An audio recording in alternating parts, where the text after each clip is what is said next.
इमाने एते निर्दय केमिति एटा गोटे पारिवारिक क्लिनिक कर दिया गला आ बड़ मेडिकल जो मान्यता थिला आ नाही ई होछ आपनकर भिन्नता आपनकर वाइफ कर जे ऑपरेशन कले बोली तांको चारि खूण माप आपनकर व्यक्तिगत संपर्क का सहित अछि बोली कि से जहा चाहिबे ता करि परिबे कटक रो जने विधायक विधायिका अछंती ना नाही बड़ बड़ भाषण बाजी अन्य जगह रे करूचंती ई कथा रे कोन कहउचंती तांको पार्टी रे बिंडा मरा आइछि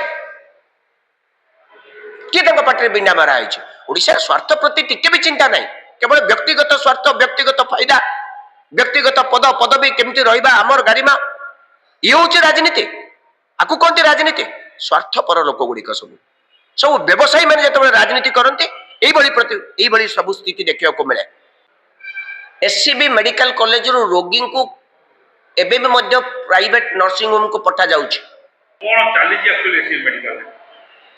प्रथम कथा होछि आपनकर जो प्रश्न अत्यंत गुरुत्वपूर्ण प्रश्न 12 जन रोगी जीवन अकारण चलीगला परिवार भविष्य अंधकार भितर को ठेली दिगला किंतु उत्तरदायित्व बोली गोटे शब्द राज्य सरकार डिक्शनरी हजि एवं एससी मेडिकल कॉलेज जो सुपरिटेडेंट तांको डिक्शनरी मध्य नाही सब बड़ कथा है एभली एक गुरुत्वपूर्ण घटना रे जेतेबेले निया लागिला एवं शॉर्ट सर्किट जोगु जदि ट्राउमा आईसीयू रे निया लागिला तल तो धुआं प्रथम बाहर थिबो धुआं स्मेल रे धुआं बाहरिला परे धुआं संस्पर्श रे आसी साइरन बाजिबा कथा साइरन एते जोर से बाजिबा कथा से खंडमंडल को प्रकंपित करदेव ये मध्यरात्रि रे बाजिछि तेणु बहु लोक तुरंत सजाग हो जावा कथा तेणु धुआं संस्पर्श रे आसी साइरन जो लक्ष लक्ष टंका दे साइरन लगा जाइछि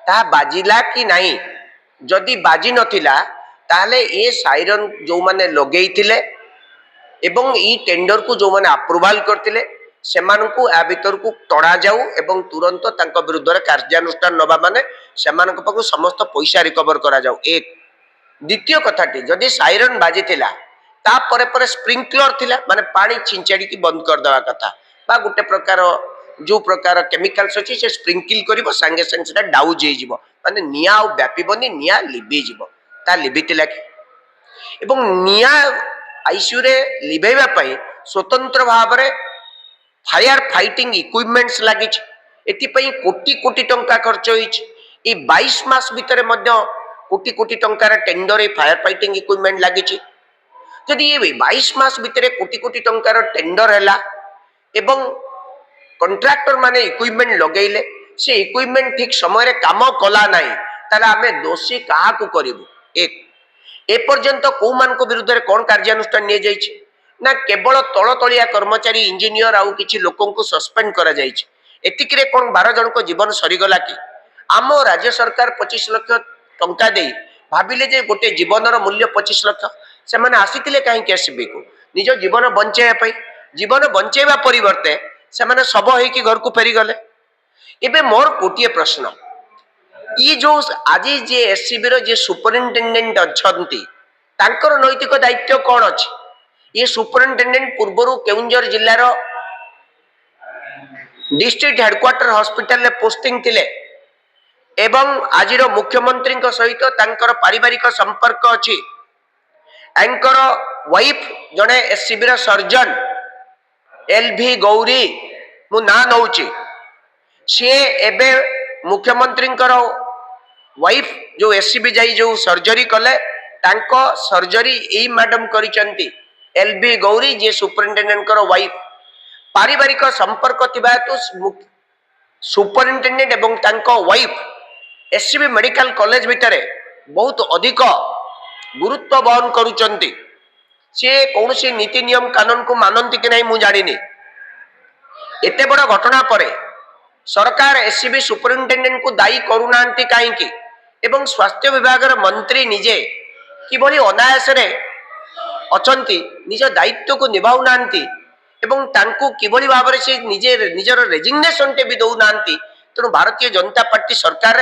नैतिकता बिली गोटे शब्दर मूल्य किछि नाही मुख्यमंत्री निजर नीति आदर्श को हरई सारी विभागीय मंत्री अवस्था सेया ଏବଂ ଯିଏ ମଧ୍ୟ ସରକାରୀ ଚାକିରିଆ ଯିଏ ଜଣେ ସୁପରିନଟେଣ୍ଡେଣ୍ଟ ସିଏ ମଧ୍ୟ ସେୟା। ମୋର ଗୋଟିଏ କଥା, ସମାନ ଘଟଣା ଘଟିଥିଲା ବେଳେ ପ୍ରାଇଭେଟ ମେଡିକାଲ କଲେଜର ହସ୍ପିଟାଲର ମାଲିକଙ୍କୁ ବନ୍ଧା ଗଲା, ତାଙ୍କ କର୍ମଚାରୀଙ୍କୁ ବନ୍ଧା ଗଲା, ସେମାନେ ଜେଲରେ ରହିଲେ, ପରେ ବେଲରେ ଆସିଲେ, ତାଙ୍କ ହସ୍ପିଟାଲକୁ ସିଲ୍ କରି ଦିଆଗଲା। ଏଇ ତ କିଛି ଦିନ ତଳର ଘଟଣା ଘଟିଥିଲା। ବାରମ୍ବାର ସରକାରୀ ମେଡିକାଲ କଲେଜରେ ନିଆଁ ଲାଗୁଛି। ଉତ୍ତରଦାୟିତ୍ୱ ଶବ୍ଦ ଶୁଣ। ଆଚ୍ଛା, ମୋର ଗୋଟିଏ କଥା, ଯୋଉମାନଙ୍କ ଦାୟିତ୍ୱହୀନତା ପାଇଁ 12 ଜଣଙ୍କ ଜୀବନ ଚାଲିଗଲା ସେମାନଙ୍କ ବିରୁଦ୍ଧରେ କାହିଁକି କ୍ରିମିନାଲ କେସ୍ ହବ ନାହିଁ?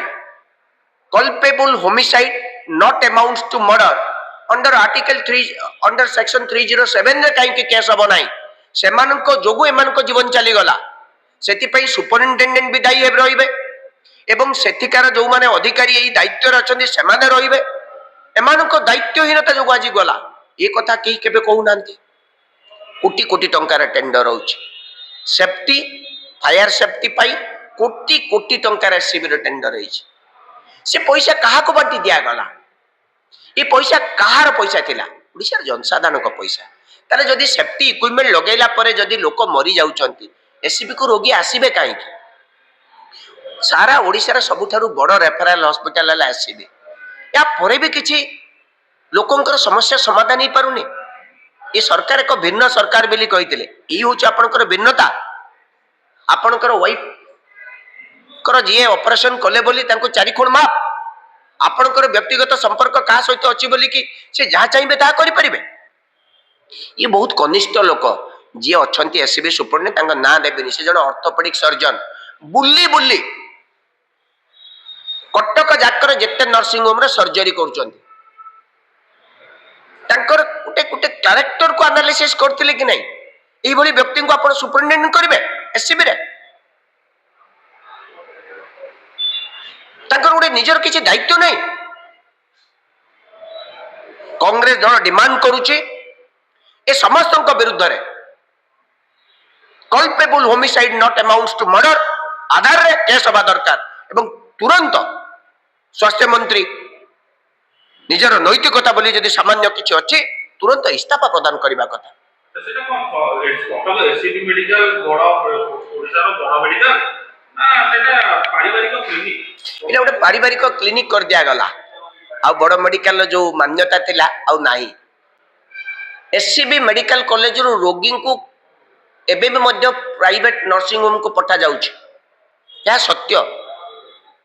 ଏ 2 ଦିନ ପରେ ମଧ୍ୟ କାଲି ମଧ୍ୟ ପୁଣି ନିଆଁ ଅଗ୍ନି ବ୍ୟାପୁଥିଲା, ତାକୁ ହଠାତ୍ କିନା ବନ୍ଦ କରି ଦିଆଗଲା।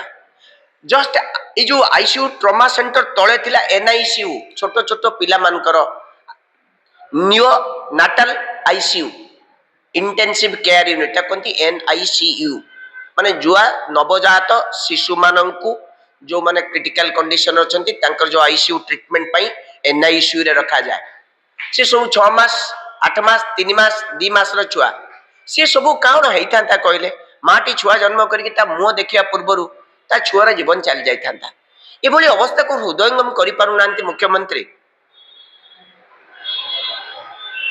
କେହି ହୃଦୟଙ୍ଗମ, ଆମର ସ୍ୱାସ୍ଥ୍ୟ ସଚିବ ଜଣେ ମହିଳା, ଚିଫ ସେକ୍ରେଟାରୀ ଜଣେ ମହିଳା, ଏମାନେ ଏତେ ନିର୍ଦ୍ଦୟ କେମିତି? ନିଜ ନିଜ ଦାୟିତ୍ୱରେ ରହି ଖାଲି ବାସ୍ ହସୁଛନ୍ତି, ମିଟିଂ କରୁଛନ୍ତି। କୋଟି କୋଟି ଟଙ୍କାର ଟେଣ୍ଡର, ଏ ଟେଣ୍ଡର କେମିତି ପାସ୍ ହେଲା? ଯଦି ଇକ୍ୱିପମେଣ୍ଟ କାମ କରୁନି କାହାକୁ ଆପଣ ଦାୟୀ କରିବେ? ଟେଣ୍ଡର କମିଟିରେ କିଛି ଦାୟିତ୍ୱ ଅଛି କି ନାହିଁ? ସେ ତ ପଇସା ଦେଲେ ଟେଣ୍ଡର ପାଇଲେ, ଟେଣ୍ଡର କମିଟି ଆପ୍ରୁଭ କଲା କେମିତି? କାହିଁକି ମେସିନ କାମ କଲା ନାହିଁ? କାହିଁକି ସ୍ପ୍ରିଙ୍କଲର କାମ କଲା ନାହିଁ? କାହିଁକି ଆପଣଙ୍କର ଇଲେକ୍ଟ୍ରିକାଲ ଲୋକ ନଥିଲେ? ଏମାନଙ୍କ ଖାଲି ସସ୍ପେଣ୍ଡ କରିଦେଇକି ବସିଛନ୍ତି। ସ୍ୱାସ୍ଥ୍ୟ ମନ୍ତ୍ରୀଙ୍କର କେବଳ ଭିଜିଟ କରିଦେଲେ ହେଇଯିବ କି? ମୁଖ୍ୟମନ୍ତ୍ରୀ ଭିଜିଟ କରିଦେଇକି ପୂର୍ବ ସରକାରକୁ ଗାଳି ଦେଲେ, ନିଜର କିଛି ଉତ୍ତରଦାୟିତ୍ୱ ବୋଲି କି ନାହିଁ। ଗୋଟେ ଅଜବ ସରକାର, ଇଏ ଏକଦମ ଗୋଟେ ଭ୍ରଷ୍ଟ ସରକାର। ଭ୍ରଷ୍ଟ ମୁଖ୍ୟମନ୍ତ୍ରୀ, ଭ୍ରଷ୍ଟ ସ୍ୱାସ୍ଥ୍ୟ ମନ୍ତ୍ରୀ। ଯଦି ସେ ସ୍ୱାସ୍ଥ୍ୟ ମନ୍ତ୍ରୀଟିକୁ ମୁଁ ବ୍ୟକ୍ତିଗତ ଭାବରେ ଜାଣିଛି, ମତେ ଭାରି ଦୁଃଖ ଲାଗୁଛି। ଏଭଳି ବ୍ୟକ୍ତି ଜଣେ ଆଜି ରାଜ୍ୟର ସ୍ୱାସ୍ଥ୍ୟ ବିଭାଗର ମନ୍ତ୍ରୀ, ଆପଣଙ୍କର ବ୍ୟକ୍ତିଗତ ପାରିବାରିକ ସମ୍ପର୍କ ପାଇଁ ଏସବୁ ଛାଡ଼ କରି ଦିଆଯିବ? ତାହେଲେ ଶୃଙ୍ଖଳା ବୋଲି ଗୋଟେ ଶବ୍ଦ ରହିବ, ଆଉ ଭୟ ରହିବ?